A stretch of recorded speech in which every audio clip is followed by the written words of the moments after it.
Hello बच्चों, तो स्वागत है आप लोग का जिसान सर क्लासेज में। पिछले लेक्चर में हम लोग पीरियाडिक प्रॉपर्टीज़ के लास्ट लेक्चर देखे थे। तो अभी तक हम लोग पीरियाडिक टेबल, पीरियाडिक प्रॉपर्टीज़ और रिडक्स सेक्शन पढ़ चुके हैं। अगला चैप्टर आप लोग का एटॉमिक स्ट्रक्चर, परमाणु संरचना, फिजिकल केमिस्ट्री। तो सबसे पहले हम लोग बेसिक चीज़ों के बारे में देख लें, इलेक्ट्रॉन, प्रोटॉन और न्यूट्रॉन। ये मौलिक कण हैं और कुछ अन्य मौलिक कण भी होते हैं, जैसे न्यूट्रिनो, एंटी न्यूट्रिनो, पॉजिट्रॉन और मीसान ना। तो हम लोग मुख्य रूप से इलेक्ट्रॉन, प्रोटॉन और न्यूट्रॉन की बात करेंगे ना। तो सबसे पहले देखें, इलेक्ट्रॉन की खोज किसने किया था? थॉमसन ने। कब किया था? जब ये कैथोड किरणों का अध्ययन कर रहे थे तब। इसी प्रकार प्रोटॉन की खोज गोल्डस्टीन ने किया था। कब किया था? जब ये एनोड किरणों का अध्ययन कर रहे थे तब। लास्ट है न्यूट्रॉन। न्यूट्रॉन उदासीन होने के कारण, उदासीन होता है, ना तो एनोड किरण ना तो कैथोड किरण पर प्राप्त होता है ना, इसीलिए इसकी खोज में ना देरी हुई थी न्यूट्रॉन पे। इसकी खोज किसने किया था? चैडविक ने, जेम्स चैडविक। अब देखिए, तीन तो कॉलम बनाए हुए हैं हम। एक में चार्ज लिखे हैं, एक में मास लिखे हैं, एक में स्पेसिफिक चार्ज लिखे हैं। चार्ज मतलब आवेश, द्रव्यमान और विशिष्ट आवेश। विशिष्ट आवेश बराबर आवेश बटे द्रव्यमान। तो देखें, जो इलेक्ट्रॉन पर चार्ज होता है वो क्या है? क्या? -1.6 इंटू 10⁻⁻19 कूलम। -1.6 इंटू 10⁻⁻19 कूलम, या ESU में इलेक्ट्रोस्टैटिक यूनिट। ESU का मतलब ना -4.8 इंटू 10⁻10। अब बताएं ये आसान कैसे होंगे, मालूम है? अब इलेक्ट्रॉन पर जो आवेश है वो माइनस में, देखें माइनस में, और जो प्रोटॉन पर आवेश है वो क्या है? प्लस में। बाकी वैल्यू सेम है, देख लीजिए, वैल्यू सेम है ना। अरे ये कैथोड पर प्राप्त होता था, ये एनोड पर प्राप्त होता है, प्रोटॉन ना। अब न्यूट्रॉन पर जो आवेश होता है वो क्या? क्योंकि ये क्या उदासीन है ना। वह द्रव्यमान की बात करें तो इलेक्ट्रॉन का जो द्रव्यमान होता है किलोग्राम में, ग्राम में और एमयू में, लगभग शून्य होता है एमयू में ना। तो द्रव्यमान क्या? 9.1 इंटू 10⁻31 kg ना। अब अगर इसको ग्राम में कन्वर्ट करेंगे तो ये ग्राम में, और ये एमयू में 0.00054 एमयू, एटॉमिक मास यूनिट। अब प्रोटॉन और न्यूट्रॉन का द्रव्यमान आप चेक करें, प्रोटॉन और न्यूट्रॉन का द्रव्यमान। तो देखें 1.672 10⁻27 किलोग्राम और 10⁻24 ग्राम में कन्वर्ट करेंगे तो ये। और एटॉमिक मास यूनिट एमयू में इसका यूनिट क्या होता है? द्रव्यमान क्या होता है प्रोटॉन का? 1.007, मतलब लगभग 1 एमयू, नियर अबाउट ना। अब आए न्यूट्रॉन का द्रव्यमान चेक करें तो न्यूट्रॉन का द्रव्यमान देखिए 1.675। तो बताएं प्रोटॉन के द्रव्यमान और न्यूट्रॉन के द्रव्यमान में अंतर क्या है? 1.672, 1.675। बाकी देखें सब -27 किलोग्राम, -24 ग्राम, -27 किलोग्राम, -24 ग्राम ना। एमयू, ये भी इसका जो यूनिट होता है लगभग 1 एमयू के बराबर होता है ना, भार में। अगर एमयू में यूनिट चेक करेंगे तो एक एमयू ना। स्पेसिफिक चार्ज मतलब विशिष्ट आवेश, विशिष्ट आवेश बराबर होता है चार्ज बाई मास, आवेश बटे द्रव्यमान। तो देखिए यूनिट हम किस में लिखे हैं? कूलम बाई ग्राम में। तो इसका मतलब क्या? इलेक्ट्रॉन का जो हम लोग यहाँ पे वैल्यू लेंगे किस में लेंगे? कूलम में, अपान जो द्रव्यमान का वैल्यू लेंगे वो किस में लेंगे? ग्राम में। तो आपको वैल्यू क्या प्राप्त होगा? 1.76 इंटू 10⁸ कूलम प्रति ग्राम। इसी प्रकार प्रोटॉन का भी देखें 9.56 इंटू 10⁻4 कूलम प्रति ग्राम। अब भाई न्यूट्रॉन का देखें चार्ज बाई मास, तो आंसर क्या? 0। अरे यार चार्ज 0 है ना, तो आंसर स्पेसिफिक चार्ज 0 ही होगा ना। तो ये इलेक्ट्रॉन, प्रोटॉन और न्यूट्रॉन के जनरल केस है ना, आप लोग मालूम रखिएगा। बाकी इतना इंपॉर्टेंट नहीं है, नीट में पूछा तो जाता नहीं, नीट और IIT में। बाकी बोर्ड के लिए ठीक ठाक है। और वैसे भी अगर आप नीट के एस्पायरेंट और IIT में एस्पायरेंट है तो आपको ये चीज़ें तो मालूम होनी चाहिए ना, ये बेसिक चीज़ें हैं,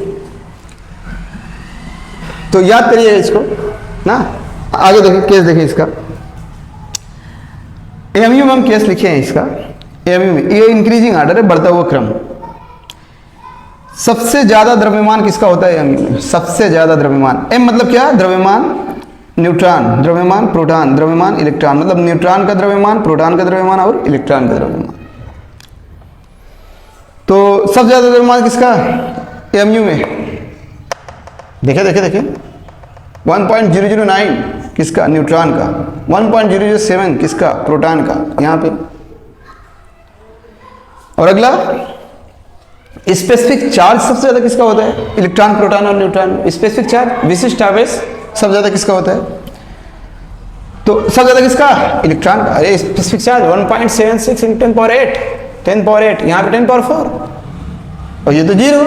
तो सबसे ज्यादा स्पेसिफिक चार्ज किसका होता है? इलेक्ट्रॉन का, उसके बाद प्रोटॉन का, और सबसे कम स्पेसिफिक चार्ज किसका होता है? न्यूट्रॉन का ना। जो इलेक्ट्रॉन का द्रव्यमान होता है, इलेक्ट्रॉन का द्रव्यमान, वो प्रोटॉन के द्रव्यमान के 1/1837 द्रव्यमान के बराबर होता है। इसका मतलब समझते हैं, जो इलेक्ट्रॉन का द्रव्यमान होता है वो प्रोटॉन के द्रव्यमान के 1/1837 के बराबर होता है ना। इसको आप लोग ऐसे भी लिख सकते हैं, mp/m = 1837, ये ना। एक तो क्वेश्चन देखें, एग्जांपल देखें एक तो, जैसे आपको एग्जांपल दिया हुआ है, हाइड्रोजन है, हीलियम है और ड्यूटेरियम। आपसे पूछा कि स्पेसिफिक चार्ज, विशिष्ट आवेश का घटता क्रम बताएं, विशिष्ट आवेश का घटता क्रम। तो बताएं, हम लोग फार्मूला क्या जानते हैं विशिष्ट आवेश का? Charge by mass. बताएं। तो सबसे पहले हम लोग हाइड्रोजन का देखते हैं, H+ का। इस पर चार्ज कितना? 1। द्रव्यमान कितना? 1। बताएं वैल्यू कितना? 1। हीलियम का देखें, हीलियम प्लस का, +1 चार्ज है ना, तो 1/, हीलियम का द्रव्यमान कितना? भार, द्रव्यमान मतलब भार, परमाणु भार, एटॉमिक मास 1/4 = 0.25। हीलियम +2 का देखिए, कितना चार्ज है? 2/4। आंसर कितना? 0.5। डी मतलब क्या? ड्यूटेरियम। हम लोग पढ़े हैं, समस्थानिक है ये हाइड्रोजन का, ड्यूटेरियम। तो चार्ज कितना है? 1। इसका भार कितना होता है? तो आंसर कितना? 0.5। तो बताएं, सबसे ज्यादा विशिष्ट आवेश किसका होएगा? हाइड्रोजन का। उसके बाद किसका होएगा? हीलियम और हीलियम +2 और ड्यूटेरियम का क्या होएगा? समान। और सबसे कम किसका होएगा? Helium plus. तो ये स्पेसिफिक चार्ज का कौन सा क्रम हुआ? घटता क्रम। अब हम लोग बात करेंगे परमाणु क्रमांक, परमाणु भार, इलेक्ट्रॉन संख्या, न्यूट्रॉन संख्या और प्रोटॉन संख्या। इनकी गणना कैसे की जाती है किसी परमाणु में या किसी आयन में? तो इससे पहले हम लोग ये जान लें कि परमाणु क्रमांक, परमाणु भार, न्यूट्रॉन संख्या, प्रोटॉन संख्या और इलेक्ट्रॉन संख्या है क्या ना। तो देखें, सबसे पहले हम लोग बात करेंगे एटॉमिक नंबर की। एटॉमिक नंबर मतलब परमाणु क्रमांक। एटॉमिक नंबर मतलब परमाणु क्रमांक। इसे Z से रिप्रेजेंट करते हैं। किससे? Z से। तो इसकी परिभाषा क्या है? किसी परमाणु के नाभिक में उपस्थित, नाभिक मतलब केंद्र में उपस्थित प्रोटॉनों की कुल संख्या क्या कहलाता है? परमाणु क्रमांक ना। तो परमाणु क्रमांक मतलब Z बराबर P। Z मतलब क्या? परमाणु क्रमांक। P बराबर क्या? प्रोटॉनों की संख्या। दूसरा हम लोग बात करेंगे एटॉमिक मास की।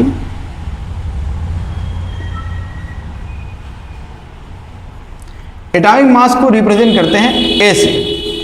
किससे रिप्रेजेंट करते हैं? A से। एटॉमिक मास मतलब द्रव्यमान संख्या या परमाणु भार या न्यूक्लियनों की संख्या भी कह सकते हैं ना। परमाणु भार किसे कहते हैं? किसी परमाणु में उपस्थित न्यूट्रॉन तथा प्रोटॉन का जो योग होता है वो क्या कहलाता है? परमाणु भार। न्यूट्रॉन तथा प्रोटॉन का योग क्या कहलाता है? परमाणु भार ना। अब किसी तत्व को अगर हमें रिप्रेजेंट करना हुआ, मान लीजिए एग्जांपल ले लिए x, तो इसको रिप्रेजेंट कैसे कहते हैं ना, तो E क्या, Z यहाँ और ये क्या परमाणु क्रमांक और ये क्या परमाणु भार, याद रखिएगा, अभी क्वेश्चन करेंगे हम लोग ना। अब देखिए कैसे कैलकुलेट किया जाता है इलेक्ट्रॉन प्रोटॉन न्यूट्रॉन को। हाँ, एक चीज, जो परमाणु के अंदर होते हैं वो न्यूट्रॉन और प्रोटॉन, और परमाणु के बाहर इलेक्ट्रॉन ना। तो जो जनरल केस हम लोग देखेंगे वो यहाँ पे, ये देखिए, ये तो एटॉमिक मास की गणना करना है ना। पहला केस है Z बराबर P बराबर E, समझिएगा, ये उदासीन परमाणु के लिए। किसके लिए? उदासीन परमाणु के लिए।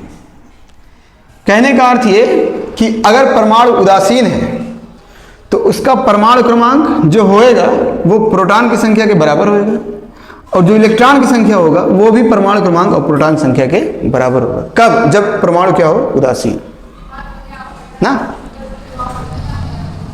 दूसरा केस है, अगर परमाणु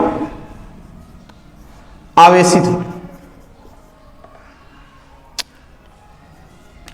अगर परमाणु आवेशित है, चार्जेबल, तो Z बराबर P होएंगे, मतलब जो परमाणु क्रमांक होएगा वो प्रोटॉन संख्या के बराबर होएगा, परंतु जो इलेक्ट्रॉन होएगा वो डिफरेंट हो जाएगा। जब इलेक्ट्रॉन की संख्या हम लोग गणना करने जाएंगे, electron equal to Z minus charge, ये किसके लिए है? पॉजिटिव के लिए। अभी एग्जांपल बता रहे हैं ना, ये किसके लिए? पॉजिटिव के लिए, धन आवेश के लिए ना, धन आवेश के लिए। और electron equal to Z plus charge, ये किसके लिए? नेगेटिव चार्ज के लिए।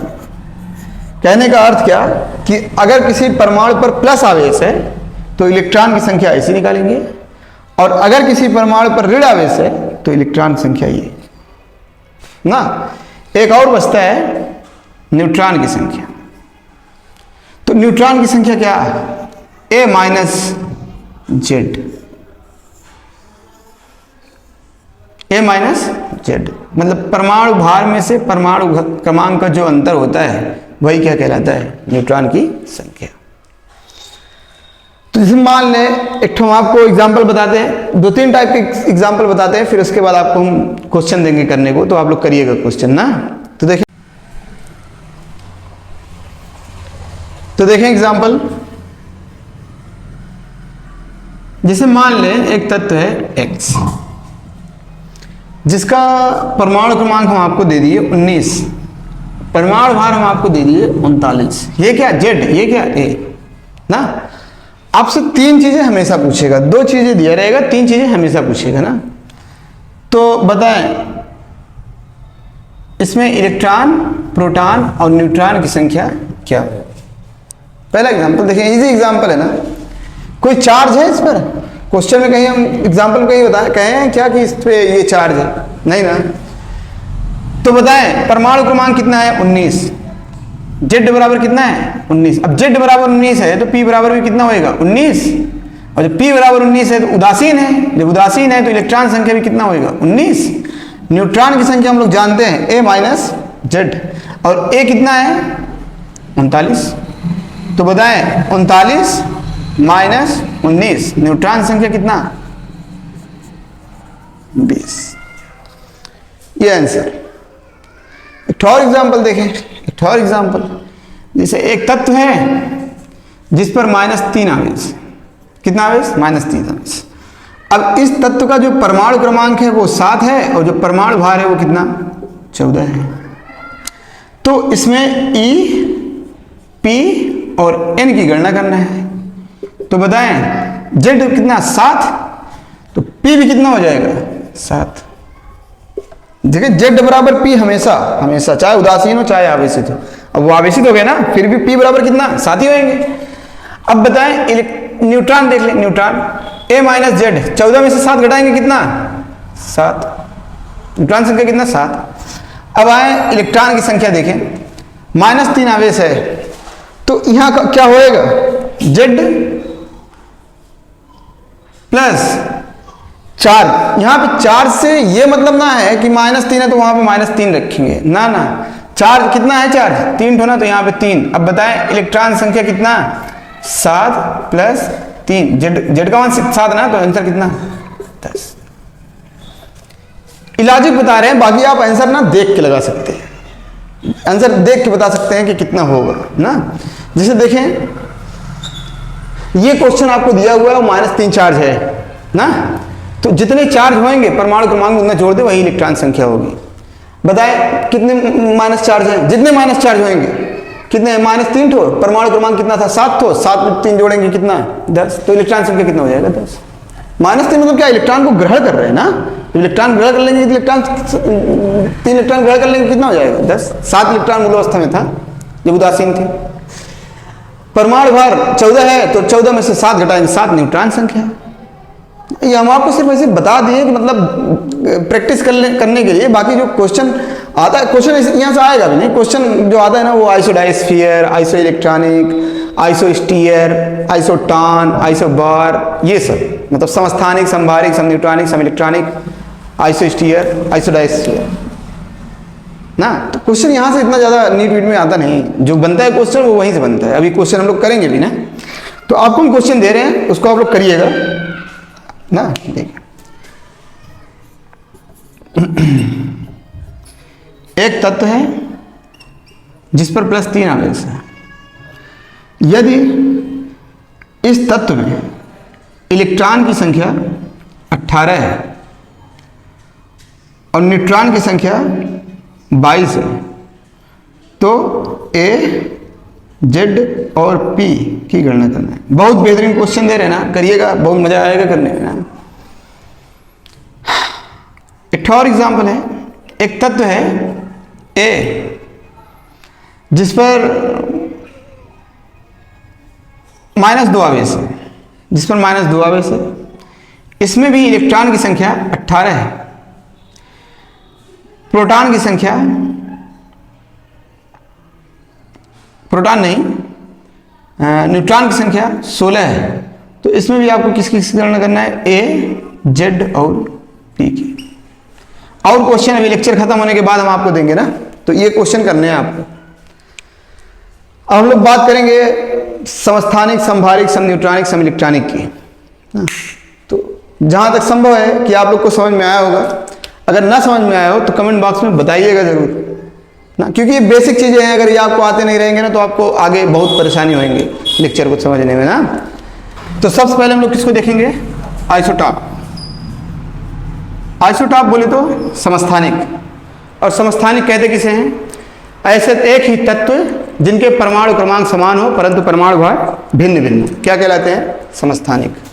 तो कहने का अर्थ क्या कि सेम एलिमेंट, एलिमेंट सेम होने चाहिए, क्योंकि एलिमेंट अगर डिफरेंट होंगे, मतलब एटॉमिक नंबर डिफरेंट हो जाएंगे तो एलिमेंट भी डिफरेंट हो जाएगा ना। तो एटॉमिक नंबर क्या, सेम, और एटॉमिक वेट डिफरेंट,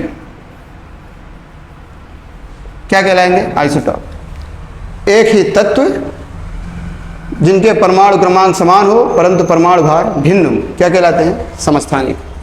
तो समस्थानिक के बारे में हम लोग जब पीरियोडिक टेबल पढ़ रहे थे तो वहाँ भी देखे थे मेंडलीफ का जो ड्रॉबैक था मेंडलीफ का, तो ड्रॉबैक में हम लोग देखे थे कि मेंडलीफ समस्थानिकों को नहीं समझा पाए थे। समस्थानिक मतलब जैसे एग्जाम्पल हम वहाँ पे लिखे भी थे, हाइड्रोजन 1 1 2 और बताएं, परमाणु क्रमांक समान परंतु परमाणु भार क्या, भिन्न भिन्न। इसको क्या बोलते थे, प्रोटियम, इसको क्या बोलते थे, ड्यूट्रियम, और इसको क्या बोलते थे, ट्राइटियम ना। एक एग्जांपल और, जैसे कार्बन है 6 12 6 13 6 14, बहुत एग्जांपल ले सकते हैं आप ना, जिनके परमाणु क्रमांक समान हो परंतु परमाणु भार क्या हो, भिन्न भिन्न। सब दोनों में देखो परमाणु भार भिन्न भिन्न ना। हम लोग बात करेंगे इसमें एवरेज एटॉमिक वेट की। तो एवरेज एटॉमिक वेट है क्या, एवरेज एटॉमिक वेट एक ही तत्व के विभिन्न समस्थानिकों का जो औसत परमाणु भार होता है वो उस तत्व का परमाणु भार कहलाता है ना। तो औसत परमाणु भार की गणना करते कैसे है ना, तो औसत परमाणु भार बराबर होता है W1 x1 plus W2 x2 plus W3 x3 अपान x1 plus x2 plus x3। ये एवरेज एटॉमिक वेट निकालने का फॉर्मूला। यहाँ पे W4 x4 भी हो सकता है और यहाँ पे प्लस x4 भी हो सकता है ना, और W2 x2 तक भी हो सकता है, ये भी हो सकता है ना। क्वेश्चन के ऊपर डिपेंड करता है कितने आइसोटॉप दे रहा है। अगर 2 आइसोटॉप देगा तो W2 x2 ही तक जाएंगे, अगर 3 देगा तो W3 x3, अगर 4 दे दिए तो W4 x4। ज़्यादा देता नहीं, देगा मैक्सिमम 3 तक देता है ना, तो 3 ही तक बता रहे हैं। इसमें W क्या है, W है वेट, वेट मतलब भार, द्रव्यमान संख्या, परमाणु भार ना, और X क्या है परसेंटेज, प्रकृति में पाए जाने की प्रतिशतता। अब एक एग्जाम्पल हम आपको बताते हैं, जैसे एग्जाम्पल लिए क्लोरीन, परमाणु क्रमांक क्या समान, परंतु परमाणु भार क्या भिन्न भिन्न, ये समस्थानिक है। अब इनके प्रकृति में पाए जाने की प्रतिशतता जो है, इसका 75% और इसका 25%। तो बताएं इसका औसत परमाणु भार क्या होगा। तो सबसे पहले ये क्या है W1 और ये क्या है W2, ये x1 और ये x2 ना, रख दे फॉर्मूले। Average atomic weight equal to 35 गुणे 75 प्लस 37 इंटू 25 अपान, बताएं x1 प्लस x2, 75 में 25 जोड़ेंगे कितना 100। अब इसका गुणा करके योग कर दें, तो 35 का गुणा करें 75 में, 75 में 35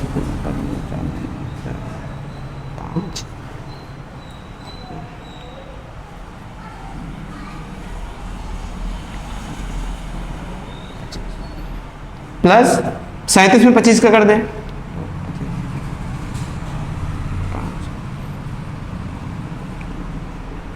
अपान, अब जोड़ दे दोनों को, 5 10 4 1 5 6 15 बटे,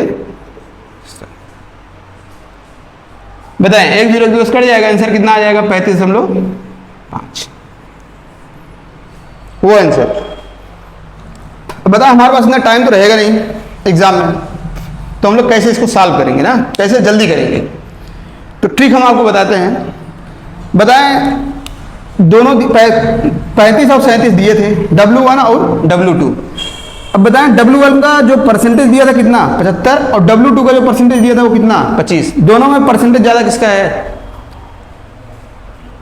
35 का।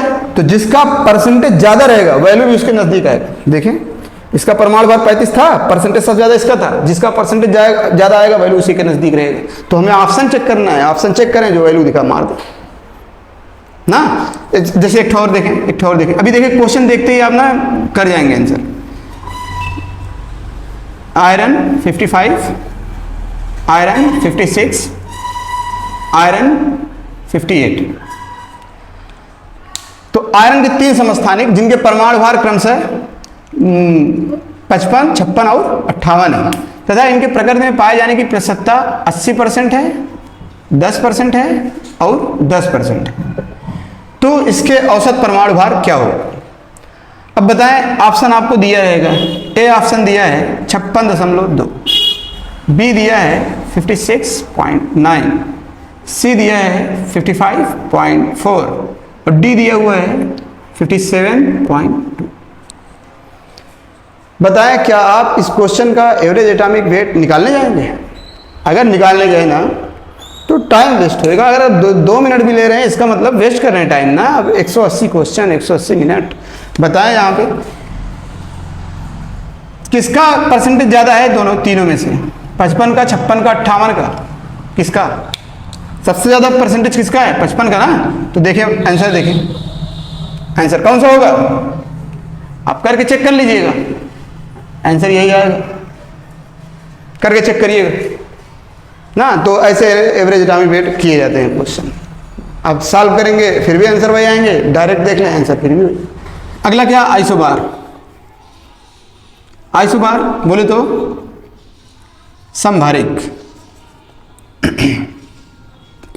समभारिक से क्या अर्थ है? जिसमें भार क्या हो? समान। भार मतलब द्रव्यमान संख्या। इसका मतलब इसको अगर हम लोग परिभाषित करना चाहें तो क्या? Same atomic weight, different atomic number are called isobar. कहने का अर्थ ये कि ऐसे तत्व जिनके परमाणु भार समान हो परंतु परमाणु क्रमांक भिन्न भिन्न हो क्या कहलाएंगे? समभारिक। एग्जाम्पल देखें, आसान है, आसान। कैल्शियम, आर्गन, पोटेशियम ले लें। 20, 18 और 19, इसका 39 होता है, एग्जैक्ट 39 होता है, इसका 36 होता है और इसका 40 होता है। तब बताएं, यहां पे हम लोग इसको हटाएं, यहां पे कितना लिख दें? 40। तो यहां पे हम लोग 39 हटाएं, यहां पे लिख दें 40। इसका मतलब क्या कि जो आर्गन का परमाणु भार 40 है और जो पोटेशियम का परमाणु भार 40 है, ये दोनों के क्या है? समस्थानिक है। क्या है? समस्थानिक। मतलब आर्गन का एग्जैक्ट कितना होता है? 36, 38, 39, 40। समस्थानिक ना, परमाणु क्रमांक समान, परमाणु भार भिन्न। पोटेशियम का एग्जैक्ट कितना होता है? 39, और इसमें कितना है? लिखें 40। तो इसका मतलब क्या? ये जो लिखे हैं, ये जो लिखे हैं, ये जो लिखे हैं, ये दोनों क्या हैं? ये पोटेशियम का दूसरा समस्थानिक और ये आर्गन का चौथा समस्थानिक। तो ये चारों में देखें परमाणु भार क्या है? समान। परमाणु भार समान है, इसका मतलब क्या? समभारिक ना। और तीसरा है, इजी है ना, इजी क्वेश्चन वैसे बनता नहीं है ऐसा कुछ, जो इतने जितने टाइप के बनते हैं हम आपको देंगे तो आप लगा लेंगे, परमाणु भार आपको देखने में मिल जाएंगे ना। हाँ, तो अगला है आइसोटोन या आइसोटोन बोले या आइसोन्यूट्रॉनिक बोले या समन्यूट्रॉनिक बोले। समन्यूट्रॉनिक, समन्यूट्रॉनिक से क्या अर्थ है? जिसमें न्यूट्रॉनों की संख्या क्या हो? समान। न्यूट्रॉनों की संख्या, जैसे एग्जांपल लिए, मान लीजिए कैल्शियम है, एटॉमिक नंबर कितना? 20 और एटॉमिक वेट कितना? 40। पोटेशियम है, एटॉमिक नंबर कितना? 19, एटॉमिक वेट कितना? 39। तो ऐसे तत्व जिसमें न्यूट्रॉनों की संख्या क्या हो? समान हो। देखिए क्या, अच्छा बताएं, क्या परमाणु क्रमांक दोनों में समान है? क्या परमाणु भार दोनों में समान है? सब भिन्न भिन्न है ना? क्या ये समस्थानिक और समभारिक में से को प्रदर्शित कर सकते हैं? नहीं ना। तो अब तीसरा ऑप्शन ये बचता है, या और ऑप्शन आएंगे ना। तीसरा ऑप्शन ये बचता है, तो बताएं इसमें न्यूट्रॉन की संख्या कितना? 40 में से A-Z, न्यूट्रॉन संख्या कितना? 20, और इसमें A-Z 39 में से 19 जाएगा तो कितना? 20। तो दोनों में न्यूट्रॉन संख्या क्या? समान। जिसमें न्यूट्रॉन संख्या समान होते हैं वो क्या कहलाते हैं? समन्यूट्रॉनिक ना। अगला आइसो इलेक्ट्रॉनिक। अब यहां से थोड़ा केस ना स्टार्ट होएगा। अच्छा, आइसो इलेक्ट्रॉनिक, तो आइसो इलेक्ट्रॉनिक में, आइसो इलेक्ट्रॉनिक को बोलते हैं सम इलेक्ट्रॉनिक, जिसमें इलेक्ट्रॉन की संख्या क्या हो? समान। ऐसे तत्व आयन या यौगिक जिसमें इलेक्ट्रॉन की संख्या समान हो क्या कहलाते हैं? सम इलेक्ट्रॉनिक। तो देखें एग्जाम्पल देखें, जैसे नाइट्रोजन है, सोडियम है, पोटेशियम है, सॉरी फास्फोरस है, ऑक्सीजन है, सल्फर है, पोटेशियम है, ETC इत्यादि। हटाएं उसको, हटाएं, अभी आगे तो कुछ भी हम लिख सकते हैं ना, क्योंकि ये एग्जाम्पल नहीं लिखे हैं, हम आपको क्वेश्चन दिए हुए हैं, इसमें हमें सब इलेक्ट्रॉनिक को छांटना है, जिसमें इलेक्ट्रॉनों की संख्या समान हो उसको अलग करना है। तो बताएं इसमें इलेक्ट्रॉन की संख्या कितना? 7, 7, 3, 10। इलेक्ट्रॉन संख्या निकालना भी सीखे ना, बस यहीं पे उपयोग में आना है और क्या। 7 होता है परमाणु क्रमांक, 7 3 10। सोडियम का परमाणु क्रमांक कितना होता है 11। एक प्लस आवेश, एक प्लस आवेश है मतलब का परमाणु क्रमांक में से एक ठो क्या हो जाएगा, घट जाएगा। प्लस आवेश मतलब क्या, इलेक्ट्रॉन का त्याग कर रहे हैं ना, तो इसमें कितना इलेक्ट्रॉन, 10 इलेक्ट्रॉन। इसमें कितना इलेक्ट्रॉन, फास्फोरस का कितना होता है 15, 15 3 18 इलेक्ट्रॉन। इसमें 10 इलेक्ट्रॉन, इसमें 18 इलेक्ट्रॉन, इसमें 18 इलेक्ट्रॉन। ऐसे में छांटना है ना कि कौन सम इलेक्ट्रॉनिक है, तो बताएं सम इलेक्ट्रॉनिक कौन कौन से।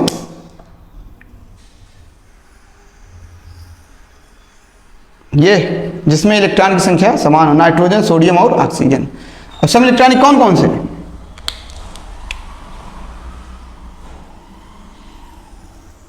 ये तीन जिसमें इलेक्ट्रॉन की संख्या समान हो। ऐसे तत्व आयन या यौगिक जिसमें इलेक्ट्रॉन की संख्या समान हो क्या कहलाते हैं, सम इलेक्ट्रॉनिक। जैसे और एग्जांपल देख लें, और एग्जांपल देख लें, जैसे साइनाइड है Cn-, कार्बन मोनोऑक्साइड है, नाइट्रोजन है, ETC। बताएं इसमें इलेक्ट्रॉन संख्या, क्या ये तत्व है, क्या ये अणु है, क्या ये आयन है ना, ये आयन, ये यौगिक, ये अणु। तो बताएं इसमें इलेक्ट्रॉन की संख्या कितना, 6, 7 6 13, 13 1 14 इलेक्ट्रॉन। इसमें 8 8 6 14 इलेक्ट्रॉन। अरे जो परमाणु क्रमांक होता है वही नहीं इलेक्ट्रॉन संख्या होता है, उदासीन है। तो बताएं इसमें कितना इलेक्ट्रॉन, 14 इलेक्ट्रॉन। तो ये क्या हो गए, सम इलेक्ट्रॉन। समझ में आया। अब आ जाए अगला, आइसोडाइस्फीयर।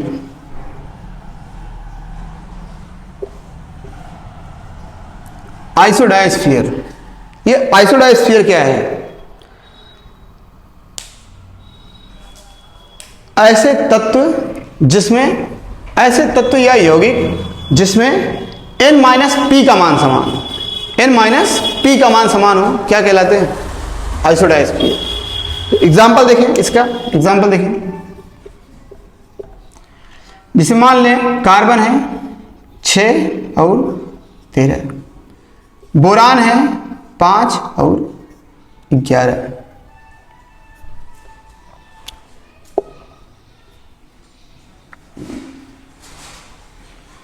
फ्लोरीन है 9 और 19,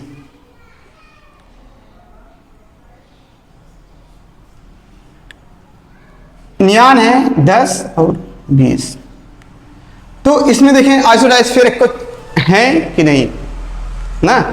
तो सबसे पहले इनमें n और p के मान आपको मालूम रहने चाहिए। तो बताएं p अगर हम लोग देखने जाएंगे, p मतलब प्रोटॉन संख्या, प्रोटॉन संख्या अगर हम लोग देखने जाएंगे तो इसमें प्रोटॉन संख्या कितना 6, इसमें कितना 5, इसमें कितना 9, इसमें कितना 10। अब न्यूट्रॉन की संख्या जब हम लोग देखने जाएंगे तो इसमें 13 में से 6 जाएगा कितना 7, 11 में से 5 जाएगा कितना 6, 9 19 में से 9 जाएगा कितना 10, और 10 में से 20 में से 10 जाएगा कितना 10। तो ये किसकी संख्या में प्राप्त हुआ, प्रोटॉन की संख्या, परमाणु क्रमांक, और न्यूट्रॉन संख्या 13 में से 7 जाएगा तो 13 में से 6 जाएगा तो 7, 11 में से 5 जाएगा तो 6, 19 10 10। ये आंसर नहीं है, इसमें हमें चेक करना है ना आइसोडाइस्फीयर कौन है कौन नहीं है। अब क्वेश्चन है यहां पे कि n-p, बताएं कार्बन में n-p का मान कितना, n-p 7 में से 6 जाएगा कितना 1। अब बोरान में देखें n-p 6 में से 5 जाएगा कितना 1। यहां पे देखें 10 में से 9 जाएगा कितना 1। यहां पे देखें 10 में से 10 जाएगा कितना 0 ना। तो क्या ये n-p को ये फॉलो कर रहा है, n-p को फॉलो कर रहा है नहीं ना। इन तीनों में देखें कार्बन में n-p 1, n-p 1, n-p 1, n-p इसका थ्योरी है n-p, जिसमें n-p के मान क्या हो समान हो क्या कहलाते हैं आइसोडाइस्फीयर। तो समझ में आया आइसोडाइस्फीयर, n माइनस पी के मान इन तीनों में क्या है, समान, एक एक एक ना। तो ये आइसोडाइस्फीयर। लास्ट है आइसोस्टीयर।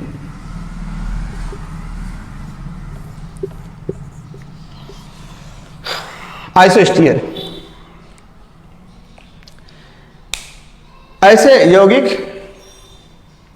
या अणु जिनमें परमाणुओं की संख्या तथा इलेक्ट्रॉन की संख्या दोनों समान हो। परमाणुओं की संख्या तथा इलेक्ट्रॉन की संख्या दोनों समान हो, वो क्या कहलाते हैं, आइसोस्टीयर ना। Number of atom and electron are same. ऐसे अणु जिसमें परमाणुओं की संख्या तथा इलेक्ट्रॉन की संख्या समान क्या कहलाएंगे, आइसोस्टीयर। जैसे एग्जांपल देखें, example carbon dioxide, laughing gas N2O, laughing gas. और क्या ले लें एग्जांपल, जल और अमोनिया NH3, अमोनिया ना, और नाइट्रोजन डाइऑक्साइड एक्सेट्रा। तो बताएं इसमें परमाणुओं की संख्या कितनी है, परमाणुओं की संख्या सबसे पहले लोग किसको चेक करेंगे, परमाणुओं की संख्या। तो इसमें परमाणुओं की संख्या कितनी है, एक ठो कार्बन, दो ठो ऑक्सीजन, 3, इसमें कई ठो है 3, इसमें कई ठो है 3, इसमें कई ठो है 3 और इसमें कई ठो है 4। तो बताएं क्या ये आइसोस्टीयर हो सकते हैं, क्योंकि परमाणुओं की संख्या और इलेक्ट्रॉन संख्या दोनों समान होनी चाहिए, तो ये तो आइसोस्टीयर होगा नहीं। अब बचे कौन कौन से हैं, ये चारों। अब इन चारों में चेक करना है कि इलेक्ट्रॉन की संख्या किसमें समान है। अगर इलेक्ट्रॉन की संख्या समान होगा तब तो आइसोस्टीयर होंगे, अन्यथा वो आइसोस्टीयर ना होंगे। बताएं इसमें इलेक्ट्रॉन की संख्या कितना, 8 दूनी 16 और 16 और 7 23। इसमें कितना, 8 2 10 इलेक्ट्रॉन। इसमें कितना, 7 दूनी 14, 14 8 22 इलेक्ट्रॉन। 8 दूनी 16, 16 6 22 इलेक्ट्रॉन।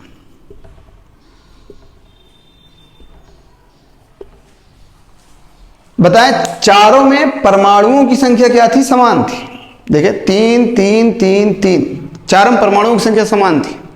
इसमें परमाणुओं की संख्या नहीं समान थी तो ये अलग हो गया। परंतु ये चारों अभी ये क्लियर नहीं थे कि ये आइसोस्टीयर होंगे कि नहीं होंगे, क्योंकि परमाणुओं की संख्या समान होना ही इंपॉर्टेंट नहीं है, उसमें इलेक्ट्रॉन की संख्या भी समान होनी चाहिए, तभी जाके वो आइसोस्टीयर होंगे, अन्यथा आइसोस्टीयर ना हो। तो बताएं यहां पे जो कार्बन डाइऑक्साइड है इसमें परमाणुओं की संख्या 3 और इलेक्ट्रॉन संख्या कितना, 22। 8 परमाणु ऑक्सीजन का होता है, 8 दूनी 16, 16 6 22। यहाँ पे नाइट्रोजन का कितना होता है, 14, 14 8 कितना, 22। तो परमाणु संख्या 3 और इलेक्ट्रॉन संख्या 22। यहाँ पे 8 2 10 इलेक्ट्रॉन, यहाँ पे 8 दूनी 16 और 16 और 7 कितना इलेक्ट्रॉन, 23 इलेक्ट्रॉन। तो बताएं क्या ये आइसोस्टीयर होंगे, नहीं। ये भी आइसोस्टीयर नहीं होंगे, होंगे कहा, नहीं। तो आइसोस्टीयर में बच कौन रहा है, कार्बन डाइऑक्साइड और लाफिंग गैस। ये दोनों किसके एग्जाम्पल है, आइसोस्टीयर के। अब आपके दिमाग में चल रहा होगा कि यार इसमें इलेक्ट्रॉनों संख्या समान है दोनों में, तो इलेक्ट्रॉन संख्या समान है तो सब इलेक्ट्रॉनिक हो जाएंगे। अब आपको मान लीजिए क्वेश्चन दिया हुआ है और आपसे कह दिया कि आइसो इलेक्ट्रॉनिक है ना, ये क्वेश्चन दिया, नहीं सॉरी, ये क्वेश्चन दिया और आपसे पूछा कि ये दोनों आपस में क्या शो कर रहे हैं, मतलब क्या प्रदर्शित कर रहे हैं। तो पहला ऑप्शन दिया आइसोडाइस्फीयर, दूसरा ऑप्शन दिया आइसो इलेक्ट्रॉनिक, तीसरा ऑप्शन दिया आइसोस्टीयर, चौथा ऑप्शन ऑल ऑफ दीज या नन ऑफ दीज, जो भी दे दे। मान लीजिए नन ऑफ दीज दे दिया। तो बताएं आप लोग इलेक्ट्रॉन की संख्या निकालेंगे तो 22 इलेक्ट्रॉन आ रहा है। आपके दिमाग में आएगा कि इलेक्ट्रॉन संख्या समान मतलब सम इलेक्ट्रॉनिक, आप लोग गोला कर दिए सम इलेक्ट्रॉनिक पे। क्वेश्चन गलत, क्वेश्चन गलत। आप गलत करके चले आएंगे क्वेश्चन को ना, क्योंकि आपको ये चेक करना है कि ये एग्जैक्ट किसको रिप्रेजेंट कर रहा है, एग्जैक्ट किसको रिप्रेजेंट कर रहा है। मतलब समझते हैं आप लोग को, एक लाइन लिख लीजिएगा नोट करके, आइसोस्फीयर सभी आइसोस्फीयर आइसो इलेक्ट्रॉनिक प्रदर्शित करेंगे, परंतु सभी आइसो इलेक्ट्रॉनिक आइसोस्फीयर प्रदर्शित नहीं करेंगे। याद रखिएगा, आइसोस्फीयर मतलब क्या, जिसमें परमाणुओं की संख्या भी समान हो, और आइसो इलेक्ट्रॉनिक ये सब ना मानता कि परमाणुओं की संख्या भी समान है। तो सभी आइसोस्फीयर आइसो इलेक्ट्रॉनिक हो सकते हैं, परंतु सभी आइसो इलेक्ट्रॉनिक आइसोस्फीयर नहीं हो सकते। जैसे बताएं यहाँ पे, इसमें जल में इलेक्ट्रॉन संख्या कितना 10, इसमें इलेक्ट्रॉन की संख्या कितना 10, अरे नाइट्रोजन 7, हाइड्रोजन 3, 7 3 10, इलेक्ट्रॉन संख्या इसमें भी 10, इलेक्ट्रॉन संख्या इसमें भी 10। आपके दिमाग में कहाँ आएगा, सम इलेक्ट्रॉनिक। तो ये सम इलेक्ट्रॉनिक सही है। इसके लिए अगर आप आइसोस्फीयर लगा रहे हैं तब गलत हो जाएगा, क्योंकि इलेक्ट्रॉन की संख्या तो समान है, परंतु परमाणु की संख्या इसमें 4 है और इसमें कितना 3 ना। और इसके लिए अगर आप आइसो इलेक्ट्रॉनिक लगा रहे हैं ऑप्शन में, अगर ऑप्शन में आइसोस्फीयर दिया हुआ है तब अगर आप आइसो इलेक्ट्रॉनिक लगा रहे हैं तब गलत कर रहे हैं, क्योंकि इसमें इलेक्ट्रॉन की संख्या भी समान है और परमाणुओं की संख्या भी समान है ना। तो ये सब नोटिस करिएगा, बहुत इंपॉर्टेंट क्वेश्चन बहुत तगड़े बनते हैं ना। तो ये खत्म होता है। अगला लेक्चर जो होएगा आप लोग का, वो थॉमसन एटॉमिक मॉडल, डिफरेंट वैज्ञानिकों के एटॉमिक मॉडल हम लोग पढ़ेंगे। आप लोग ये क्लियर कर लीजिएगा, अभी तैयार रहेंगे इलेक्ट्रॉन को लेके, सब इलेक्ट्रॉनिक को लेके, आइसोस्फीयर को लेके, आइसोडायस्फीयर को लेके, isotone, isobar, iso electron, isotope को लेके, तो बेस्ट रहेगा ना। तो क्वेश्चन हम आपको दे रहे हैं इनके बेस पे, और क्वेश्चन लास्ट में भी देंगे इनके बेस पे, तो आप लोग क्वेश्चन करिएगा ना। और क्या बोलते हैं, आप लोग का बायो का लेक्चर बहुत जल्द आने वाला है। मतलब ये मान लें कि 15 अगस्त 16 अगस्त तक बायो का लेक्चर भी आना शुरू हो जाएगा। फिजिक्स के लिए हम आपसे अभी माफ़ी मांगते हैं, फिजिक्स का लेक्चर थोड़ा मुश्किल हो रहा है हमारे लिए, बहुत परेशान है, मिल नहीं रहे हमें टीचर। तो बायो के लेक्चर आपको 16 तारीख से मिलेंगे ना, 16 तारीख से बायो के लेक्चर मिलेंगे। आप लोग ट्राई करिएगा, क्वेश्चन भी देखिएगा और मेहनत करें दम लगा कर, तगड़ा एकदम। नीट तोड़ना है ना, नीट तो ऐसे थोड़ी टूट जाएगा, तगड़ा मेहनत करिए। और रही बात सिलेबस की, आप निश्चिंत रहिए, हम नीट वालों के लिए बात करते हैं। नीट वालों के लिए 15 मार्च लास्ट रहेगा सिलेबस, 15 मार्च तक हम खत्म कर देंगे। आप लोग बस पढ़ाई करें। अभी क्या है ना, ऑफलाइन भी क्लास चलता है, तो ऑफलाइन में जो हमारा टाइम में निकल नहीं पाता हमें ना उतना, तो इसलिए हम बना भी नहीं पा रहे वीडियो, बहुत ज़्यादा हालत ख़राब हो जाता है ना वीडियो बनाने में। तो हम आपको देंगे ज़रूर, लेक्चर कंप्लीट देंगे। अरे यार इज्जत की बात है, रिस्पेक्ट, और हमारे लिए रिस्पेक्ट से बढ़ के कुछ ना। तो आप लोग मेहनत करिए, 15 मार्च तक हम आपको कंप्लीट सिलेबस देंगे, चाहे केमिस्ट्री का हो, बायो का भी हम बता देंगे। आपका पेपर जो होएगा वो मई से पहले होएगा नहीं, मई के फर्स्ट वीक में होएगा नीट का पेपर। और ये मान के चले, जितना क्वेश्चन नोट्स में रहेगा, जितना क्वेश्चन, जितनी चीज़ें पढ़े रहेंगे आप नोट्स से, गारंटी है नोट्स के बाहर क्वेश्चन जाएगा नहीं। बस वो क्या होएगा ना, वैल्यू चेंज हो जाएगा, क्वेश्चन नहीं।